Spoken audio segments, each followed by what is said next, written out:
Alright guys, just going over my setup real quick. I just hit 62 miles an hour. That's 75% throttle. I have to set my endpoint 75%. Pretty sure these G2 Mad Max will explode any faster than that. Really looking forward to get my Badlands back. Just gonna go over my setup. Max4, 560 kV motor. A lot of Vitavon, front, rear, center, brace. The ESC plate. I just got this 100 kg servo on sale on Amazon. FLM extended arms, Vitavon front steering, and then I'm gonna get I have the Vitavon already for the back. I'm just waiting for their hub extenders to come in.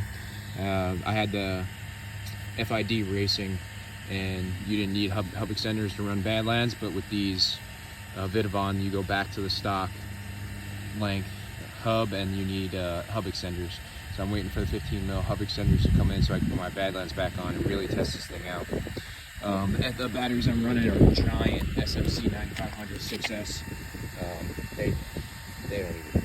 I just ran this thing back and forth.